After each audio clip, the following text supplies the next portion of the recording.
Hello. Today I have the Amber Gaba to review. I chose this one to review mainly because I had the Amber Gaba last time, and I have an old tin here. Well, it's not old, it's just there was something in it before, but it's not there anymore because I use it up. There's a little bit of left over there, so I'm going to open it up with you guys today. Come on, there you go. There. And this Amber Gaba is spring 2021 cultivar called Ruby 18. I don't know why. It is from Taiwan and up to third or fourth leaf, 1000-meter elevation. And yeah, pretty much it should be the same as the Amber Gaba with a little bit of difference. Amber has amber color, the ruby has ruby color. I don't know, I will see. This is the reasons why I got this, because pretty much they have, this one has Gaba as well, 250 ml per 100 grams. That's milligrams, so 250 milligrams per 100 grams. But it should be a little bit different, so I wanted to see how does it differ to the Amber Gaba. And yeah, we are going to do this together. And if I can peel these labels off. I had the sour sap in this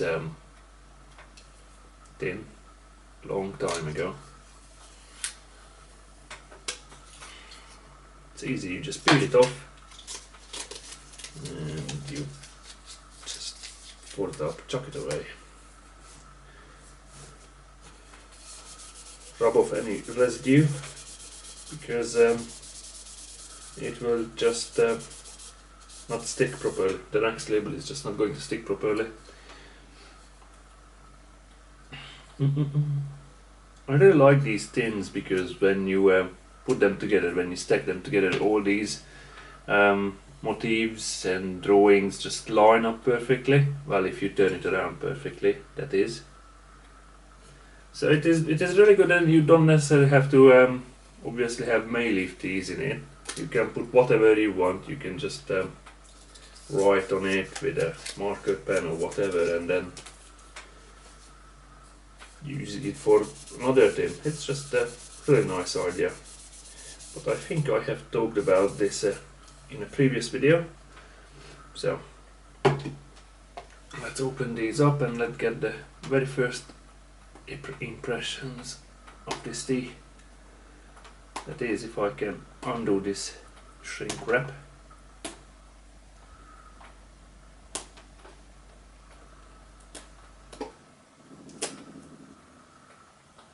There.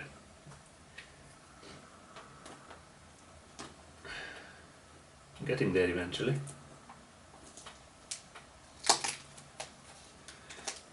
I was just checking if I am actually recording, because once I undo this I can't redo this scene.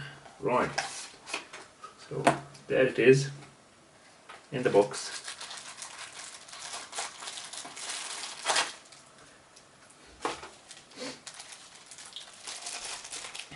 Yeah, it looks similar to the Amber Gaba. This time I will actually take pictures of the two and I will put it into the video somewhere. Not really sure if it will be the end or the beginning, but I will take pictures and I will put it into the video. Right, so now I can just peel this label off. There. Grab the tin and line it up somewhat. Actually, this one was really good. Normally I just put it all over the place. It's easier to put the labels on before you put the tea in, because you grab it and then all the tea just comes out. So put the label on first. There. And then line it up. Apparently it has roasted coconut and burnt pine depth. Don't know what is pine depth. With rosehip acidity and lingering eucalyptus sweetness. I never ever had eucalyptus. You know those leaves that the koalas eat. Rosehip, I'd never tasted rosehip. Coconut, yes. Roasted coconut, no. Burnt pine depth, I don't even know what it is. So we shall see. Because on the Amber Gaba it was saying... actually this is a different one. Because the Amber Gaba has only 200 milligrams of GABA per 100. This one, the Ruby, has a little bit more, 250. Actually it says over 250. Wow. I don't know. Will it make any difference though? Not really sure. Well, hence I'm doing this video. And I really should have gotten a knife. Because this one is sealed very much. So much that I can't possibly open it. Oh, hang on. There. I managed it. I think. What it felt like.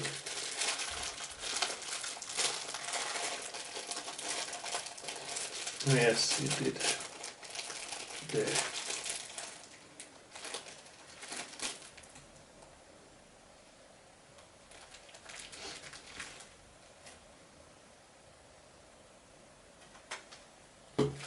Okay, let's open up this as well. So it's just straight out of the box.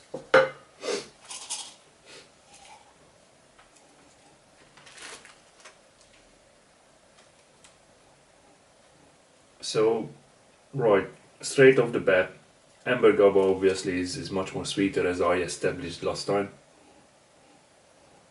The smell, that is. With this one I can smell the burntness and the coconutty.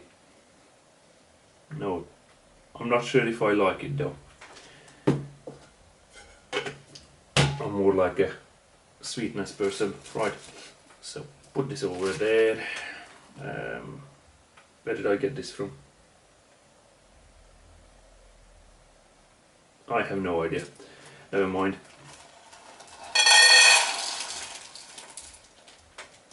Right.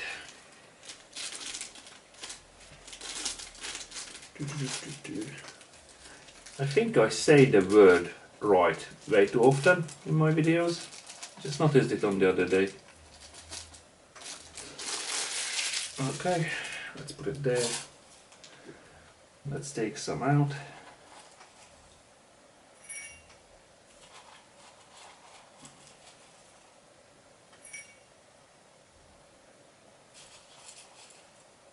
I don't know, that should be okay.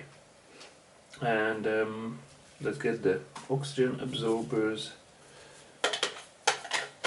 so it won't oxidize. Put it there, put it aside. Let me show you how it looks like on the light. Not really sure if you will see it. Hopefully. Let's have a look.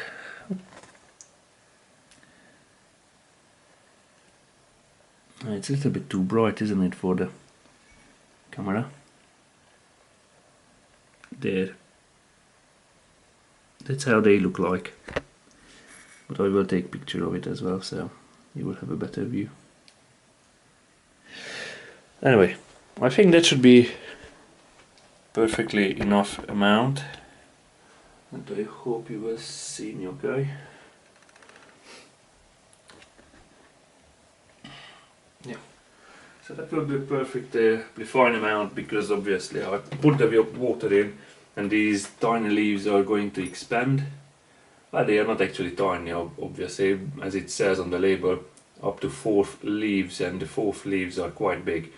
But they are rolled up into these tiny balls, or more like a meteorite shape, and they do remind me because of the color and because they're odd shaped, so they are not actually balls, but they are rolled up anyway.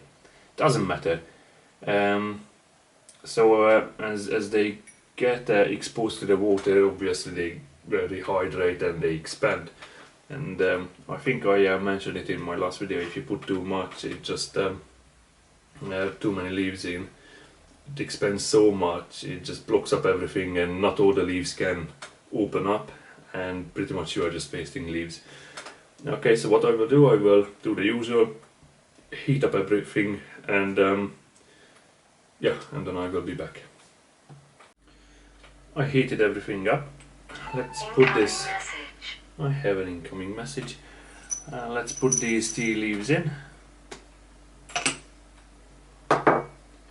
Move this about. Shake them a bit. Oh wow, okay. The first thing that you get straight in your face, all of this burnt notes, like when you have I get where this pine depth might come from, because you know, sunflower seeds, when you just open them up. Okay, shush. When you get the sunflower seeds and you open them up from the shell, so you don't buy the already peeled ones, but you just open up yourself, and you have those roasted nutty notes, those kind of burnt notes coming through straight in your face.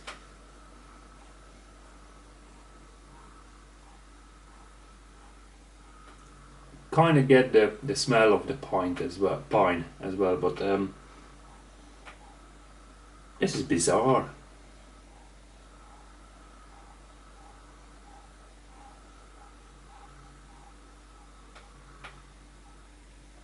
And as it cools down, the burnt notes just dissipate, just go away.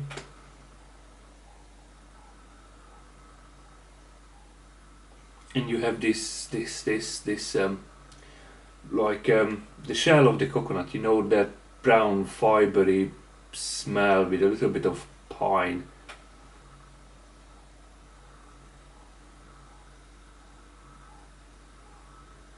For some reason it clicks in some sort of bread as well. You know, this multi-seed bread, and the crust of it, when it's fresh, it has that kind of burnt, seedy, burnt smell.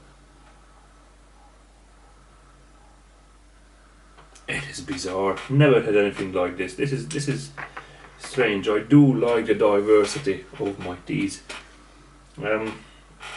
because I don't like when all of the teas just smell the same. Looks like I'm very busy this morning. Sorry about that. Right, let's do the rinse.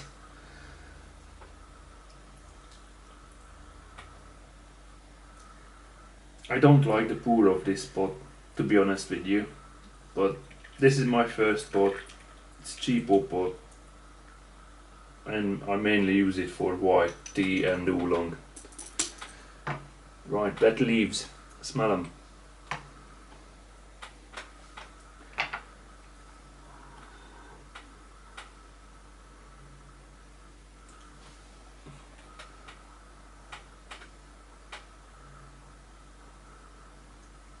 There is this burnt note still coming through, but it's just in a strange way. It reminds me of one of my black teas, but I can't remember which one.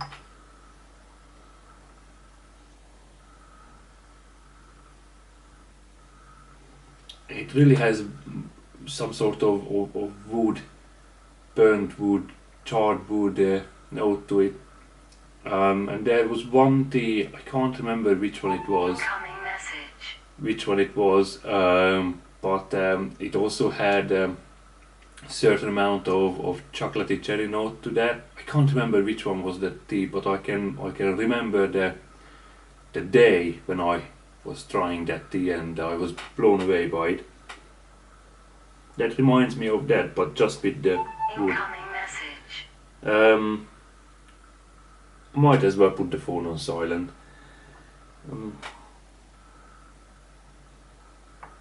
I just wondered if I'll leave it a little bit as it cools down, if it changes the smell. Let's pour this away into my dedicated first order. This is hot. Water catcher thingy. And this is hot. Okay. Even the rinse looks a little bit orangey, reddish. Okay. I wonder what it will look like after the first brew. Know that those kind of woody notes are just there. I can't get anything else as the leaves cool down. Alright, let's brew it for how many seconds? Apparently 25, so another 20. And I have to put the label back because it's peeling away a bit. Incoming message. And yeah, I will put the phone on silent now. This is just getting a little bit too many messages in one video. I think we are okay, time wise, I guess. Let's see the first brew.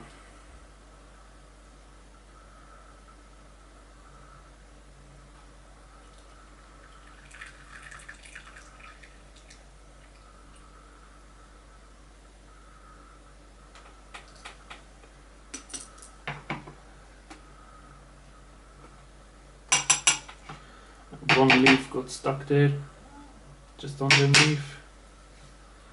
Oh well.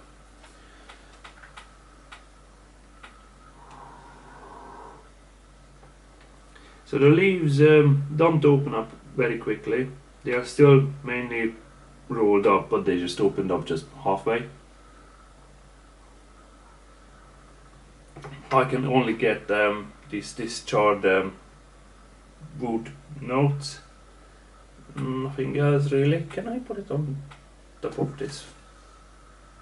I wonder, will it fit? Yes, might. So let's see. Oh, this is way too hot.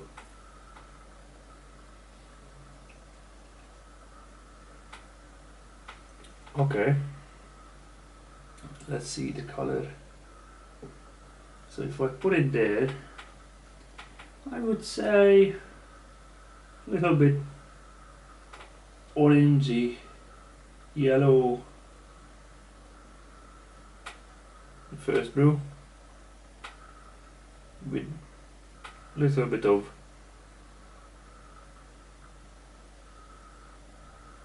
red colors. Nothing to it, it's quite light actually. I think the color is lighter than the Amber Gaba, if I'm honest.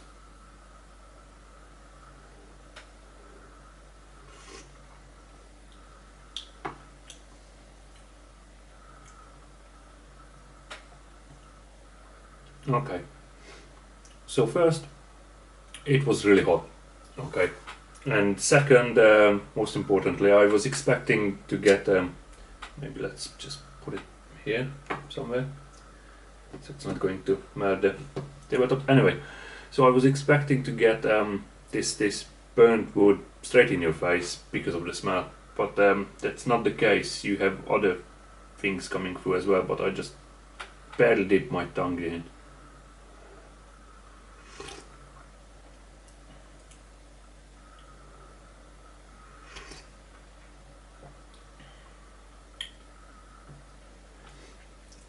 So it is interesting. You get all of this the burnt wood smell, but mainly when you exhale through your nose.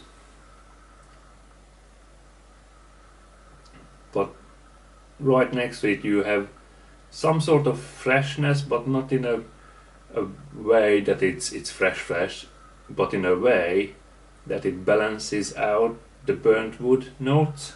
So you don't taste the burnt wood notes or burnt coconut,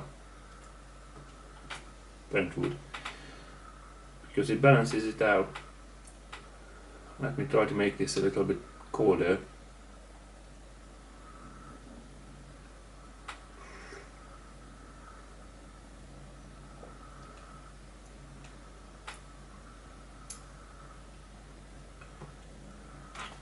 I'm not really sure if I like it, but I like it because I'm not really sure if I like it. If you get what you mean. It's totally different from anything else. So I mainly tasted these things with black teas, but I'm guessing oolong is just, I believe how it was set up that the green tea is up to 20% oxidized and the black tea is from 80% oxidized, and anything in between is declared as oolong tea. So I'm guessing this one is oxidized in a certain way, and how it was processed, it's closer to a black tea, I guess, in that kind of from 20 to 80% spectrum. I'm not really sure. I'm just making this thing up, but that's how I, try to interpret it. What am I sensing here?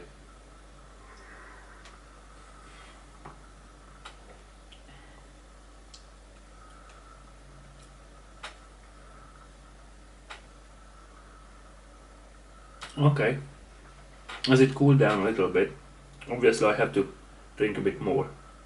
I kind of catch a little bit of zinginess on the tip of my tongue.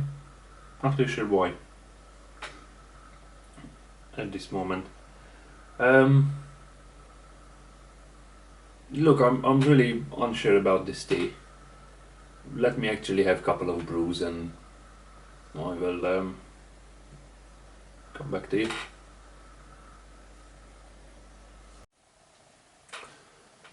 So I had 3 brews. This is my 4th one, and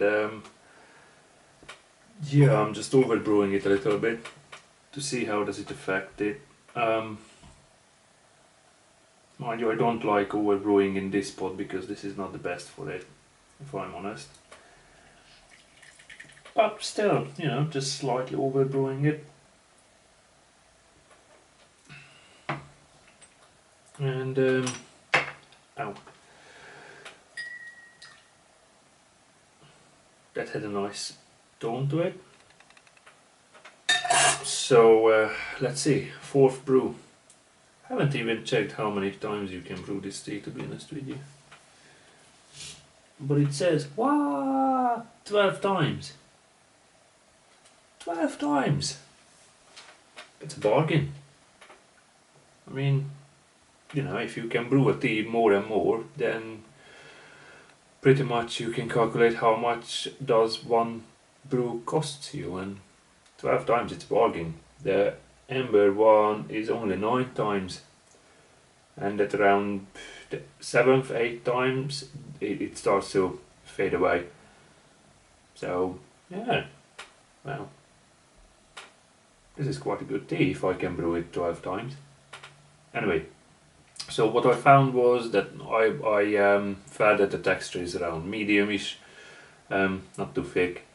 I couldn't taste the burnt woody taste really, with a little bit of freshness. It's like, imagine eating some pine nuts with a very very mild mouthwash kind of. So you have that kind of tiny little freshness, little bit of that pine roasted nut note, but they balance each other out. I find it really bizarre, but somehow it works.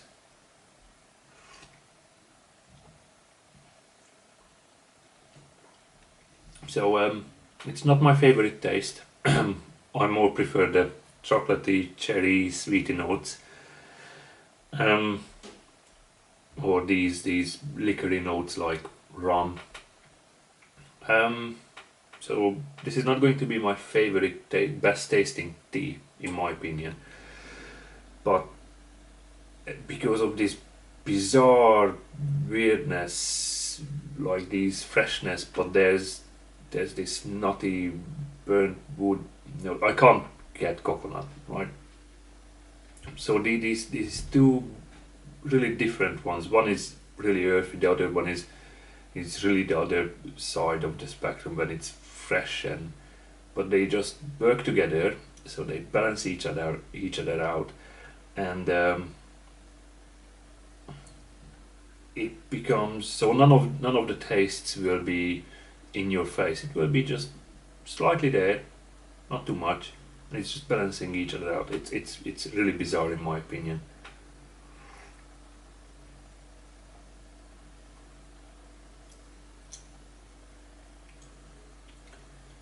And as you swallow it, you can mainly taste the wood, but at the tip of your tongue you have this zinginess.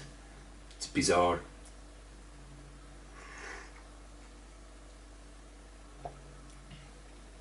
I'm not saying I'm not enjoying the tea. I enjoy it really much, and it, as I said, it gives a great diversity to my collection. Um, it leaves a little bit of, not oily, but that kind of thickness, in your mouth as you swallow it. It's just still.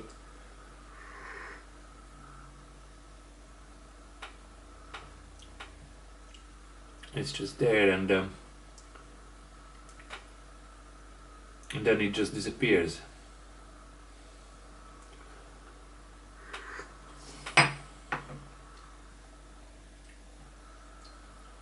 The color got a little bit darker, obviously. A little bit reddish.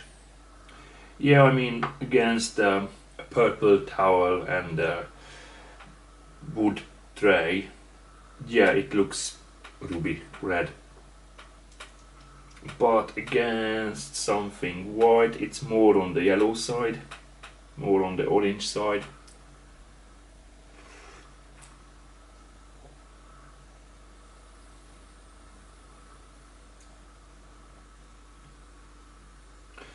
And as you exhale through your nose, I just get that charred wood lingering, so it's not harsh, not really in your face. Charred wood smell as you exhale through your nose.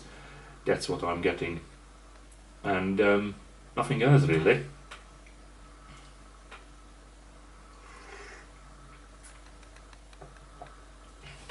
As a body sensation, it doesn't elevate, as I just said with the Amber Gaba. You just feel alright. It's not, when you're high in caffeine, or when you have like poor and you just feel that digestive things starting to go on, and or I don't have this tea drunkenness either. It's just a nice thing to drink, but in a sense that when you eat a nice biscuit as well, it leaves that kind of thick aftertaste in your mouth, so you can taste you are having something nice, a little bit lasting. That's the word. So there's a little bit of lasting taste in your mouth. You know that you had something. You are not drinking water, pretty much. You know that you have something good. But apart from that, that's about it. I'm not really sure how much I paid for this, because I had a massive delivery. I think I will just show the email. I will scroll through on the phone and I will show the email in the video. So I have quite a few teas to go through. Got sample packs like the Nut Charmer, and I can't remember the rest. So I just picked them, and yeah, I will have to just go through them one by one. But at the moment I am about to move in the next couple of weeks, fingers crossed, because they are still working on the bathroom, and I have to leave this place in 2 weeks, and I still don't have the keys for the new place. But anyway, I think because all of that, getting the keys, sorting, moving, and paperwork, changing the dress, you know how it is.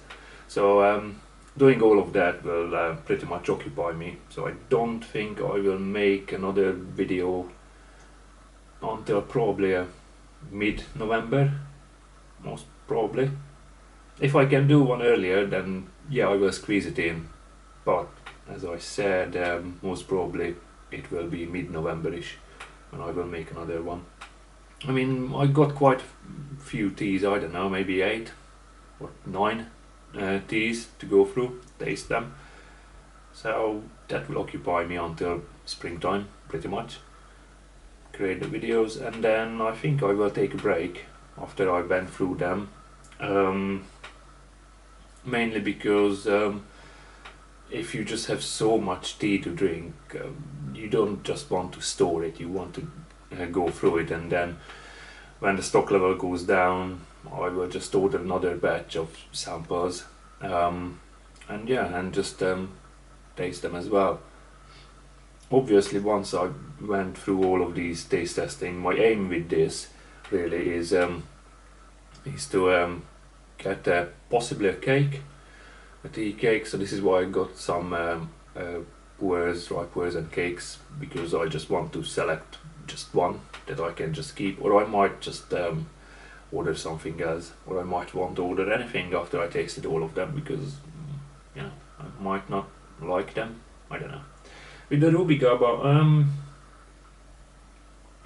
I think I might just keep it in the collection. I have Amber Gaba, I have the Superior Iron Goddess, and with this, depending on which one is on sale, eh? Anyway, thank you for tuning in today, and see you next time. Bye.